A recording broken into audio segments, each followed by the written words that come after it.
baadi goobo isla dudle baawar hal la siiyo ilmo wada dudubiyaal ah hada laan walaha aniga warku ku dheeraamayo shirkadda Coca-Cola iyo Salam Bank iyo Somnet iyo Hormuud iyo Buluud iyo Beeki iyo waa arkooya afkooda hal hadiyeeyo ku hadlaay injineer Xabiib hallo sacbiyo soo dhaw injineer Xabiib afkooda dhan adoo ku hadlaayo على أمور الدنيا والدين وصلى الله على نبينا محمد وعلى آله وصحبه أجمعين تمام مرت شرفتا قيبيدة كلا دوان وما دعنينا حفلتها نوعا وكرا waxay kamid yihiin xafladaha ugu qaybta badan oo in laga soo qayb galay muhiim anigoo marka ku hadlaayo magaca kuma soo talagelin in aan ku hadlo magacaas dad kale oo iga mudan aan joogo oo ay ahayd inay ku hadlaan laakiin waxaa ii gartay tiimka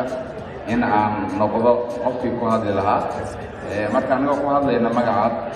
guud dhammaan portfoliyooyinka shirkadda waxaan ugu hambalyeynaa halkan gurigan cusub dhawaan la yagaleelay halkan lagu yagaleelay walaalkeen cali iyo walaasheen Doresa Hawa waxaan rajeynaynaa insha Allah waxaan leenahay guri barakaysan oo barwaaqo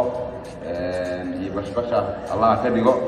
labadoodana waxaan leenahay barakallahu lakuma wa baraka alaykum wa jama'a baynakuma fi khayr assalamu alaykum wa rahmatullahi wa barakatuh waxaan u mahadcelinayaa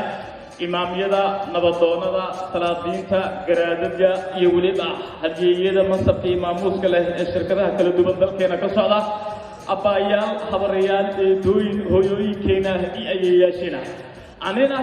oo ka hadlo afkii koonfur galbeed maadaama ariita awoodiye koonfur galbeed ato bohorad bari leeyahay dadkii oo weyn tahay ka dhalad tirar gudaha kabeeto hambali beelun ka diray walilaha nasab dalay nusqaan iyo nuxuus aan lagu arkin ayaa tihiin isku nasta isku nagaada ilmo badan boqortooyo iska dhala dalgoobay Dr. Isa Awalool Abdullahi Sheekh Isa Hassan Arane iyo waliba injineer Ali Maxamed Ismaan Ali Kulmiye wada duduble baawar gob iyo nasab garaadkoodu waxaan yahay ku dabadega xindare ee la helay ee garas ruusayeesha raaxasan qaata gabar raali sanaqo reer sanaqda wiilo raganimo wanaagsan leeymaw kaartal kilomitir waxaan kugu guri oo ku nikaaxay kugu meeriyay Hawa Abdullahi Sheekh Isa oo walaay nikaaxeeda ugu wakiishay walaalkii Cabdishakuur Abdullahi Sheekh Isa